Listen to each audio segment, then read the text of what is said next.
me. Today I'm here with my March mid-month wrap-up. Do I need to do this? No. But am I doing this? Yes. You might ask why? Well, I'm here to give you an answer. This is also in February, and it just is much more stress-free to do a mid-month wrap-up instead of trying to do it all at the end of the month. Just a wrap-up is a big undertaking, filming and editing wise, just like it slurps up a lot of time. So being able to have that split in two and have that be two 20-minute videos instead of one 40-minute video at the end of the month is just very helpful for me. I do have 4 books I'm going to talk to you about today, and then also at the end I want to show you what I'm currently reading as well as what I'm planning to read before the end of the month, but God knows I will actually get everything. So yeah, let's immediately get started with the first book that I read in the month of March, which is The Murder of Mr. Wickham by Claudia Gray, which I give 2 out of 5 stars to, and is a galley got from NetGalley. This book follows our group of well-beloved Jane Austen characters as they all are invited to a house party at the Knightley's house, and kind of what happens is that Mr. Wickham shows up uninvited and everybody kind of had a run-in with him and isn't a big fan of him, and then one day he ends up murdered and they have to figure out who killed him, and it mainly falls on the shoulders of Juliet Tinley and Jonathan Darcy, so descendants of well-beloved Jane Austen characters.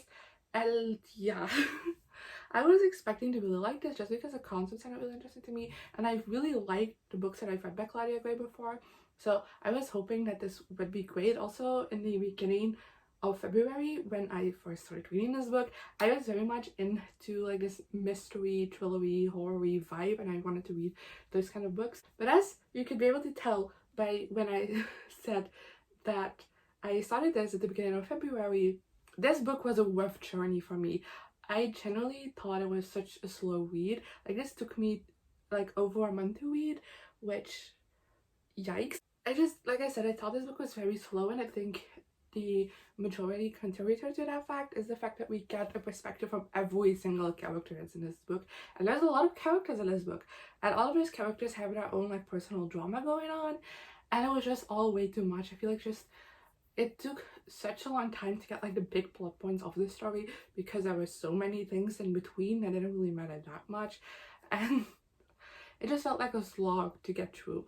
I also just had a hard time, even now, being able to tell which plot point belongs to which character because those plot points weren't developed properly. The only thing that I liked about this book was Juliet and Jonathan, sort of 2 original characters. I thought they were very interesting and a lot of fun to follow. I wish that this entire book was told in just the perspective of those 2 people, because I feel like that would have kept the plot a bit more concise and kept it from dragging on way too long, which it did, and also would have given us opportunity to develop these characters more and also develop their romance more, because even though there isn't an explicit romance in this book, it is hinted towards that they have feelings for each other, and maybe in the future they would get together. And I would have liked to see that developed a bit more, because right now it just kind of felt like it came out of nowhere and was just oh yeah, that's because these are our only characters that aren't coupled up already, so we're doing that. Then the next book that I read in March, which is also the only physical book I have for today, is The Iron Sword by Kagawa, which I give 3 out of 5 stars.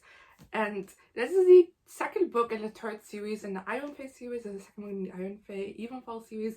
Before that we have the Iron Fae series and the Iron Fae Call of the Forgotten series.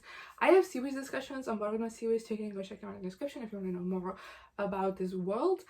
But I won't be giving you a synopsis of this book because I'd be spoiling so much. So what you need to know is that in the first book in the series we follow Puck's perspective, and this one we follow Ash's, and I wish we were still in Puck's perspective, because I have just realized that Ash, I don't like reading from his perspective. I think he's a very bland character that works really well if you put him against other characters and only see him in dialogue situations, I guess, or see him through the eyes of someone else.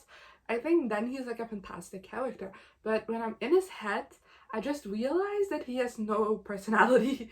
The only thing that I can tell you about him is that he would do anything for the people that he loves, and that's it. I literally can give you another personality trait for him, and that's also what kept me from enjoying this book to the fullest, because I do think what's happening in the series is super interesting and it takes the world in such a fun direction, but I didn't care about much of what was happening in this book because I didn't feel attached to the person we were in the head in, and it was just like, oh my god, get over it. So yeah, like I said, I think what this book does for the world and like the plot and everything is like super interesting. I can't go in depth about it because again, spoilers for the other series, but it's so interesting, and I think Julie Kagawa is great at coming up with interesting concepts that she's done at this entire series. Like this for this entire world, all 3 series are such interesting concepts, and this one goes in depth about that so well. Something that was like very briefly introduced in the first book was very highly in depth in it, and I really like how things are explained. I also like how it kind of like goes into the history of this world,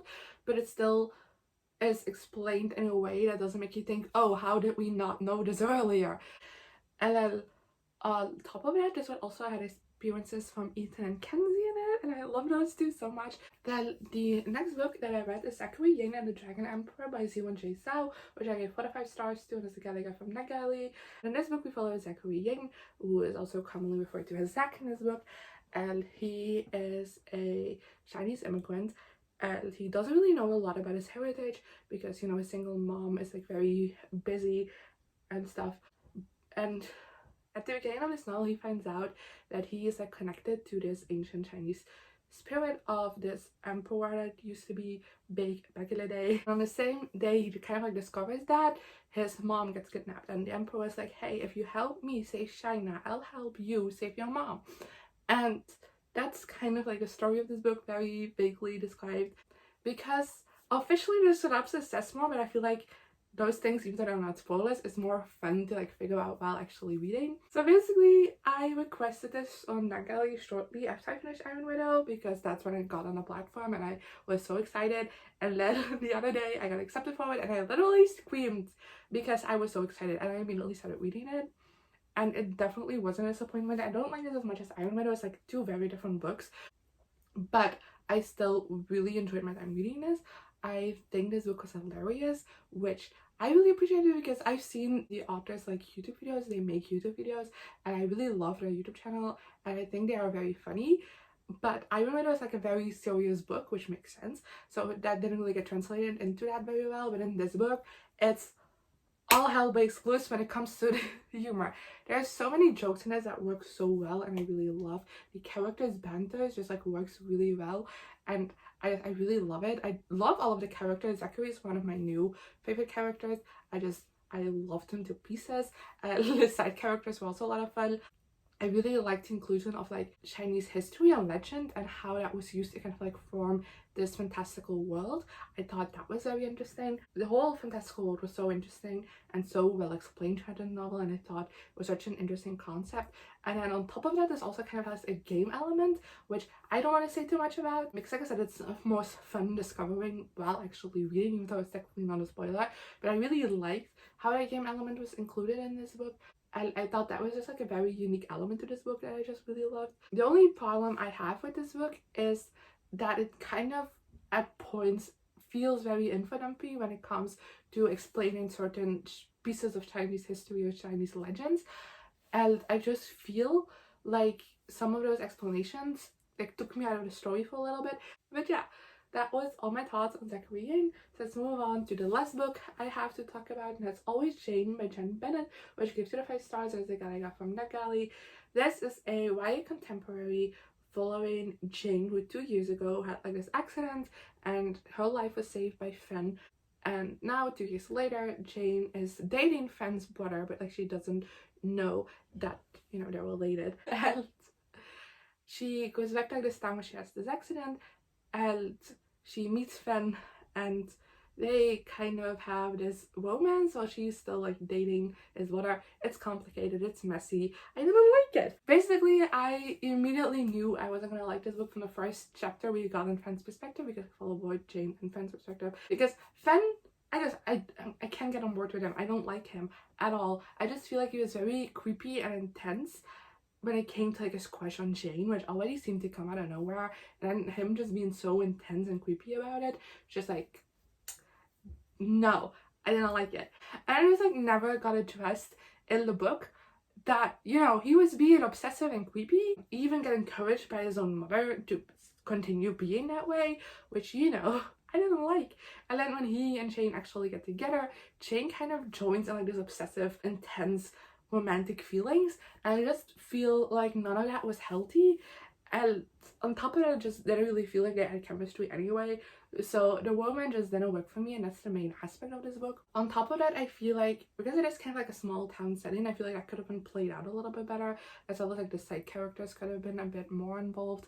There was a lot going on in this book when it comes to like personal issues from both of the characters and their relatives, I guess, like the characters that are surrounding them.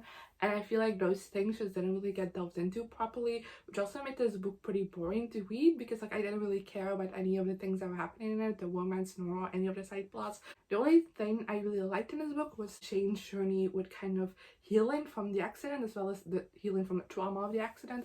I thought those were very interesting elements to this book, but this was a very small element of the book. And so yeah, those are all the books I already finished, so let's quickly go over the ones that I'm currently in the middle of. First, we have House of Red and Blood by Sarah J. Maas. I am 300 pages into this book. I'm reading 100 pages every time I finish a book, so yeah. And then I'm also reading Soul of the Sword by Jill Kagawa. My plans were originally to finish it in February, but then in the second half of February, I kind of felt in a reading slump a little bit, so I didn't get around to it. But I still want to make that my mission for March to finish this series, so I'm making my way through it right now, and I'm on page 118. And then I'm also reading By Any Other Name by Lauren Kate, which is a guy I got from Nagali, and this is a adult contemporary romance, which at first I was hesitant to read because it's by the same author of the Fallen series, and it's just something that I've heard very negative things about, but I didn't realize that when I requested this. But since it was released on March 1st, a lot of people I follow have been reading it and liking it, so that got me hyped for it. And so far, I think I'm 22% all the way through, which isn't a lot, but I am enjoying it so far. And then for my TBR for the rest of March, I have these 5 books. I don't know why I said 4. That's only for like my physical TBR, for like galleys and maybe like library stuff. We'll see. But these are books off of my physical TBR I want to get to. First off being Concrete Rose by Angie Thomas.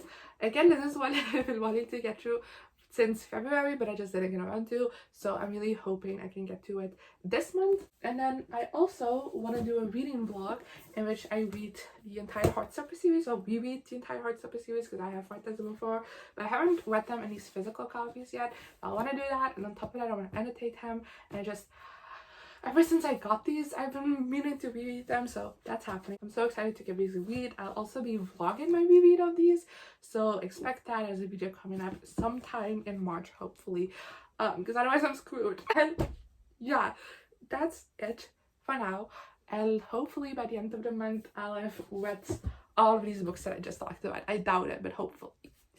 And yeah, I guess I'll see you guys next time. Good.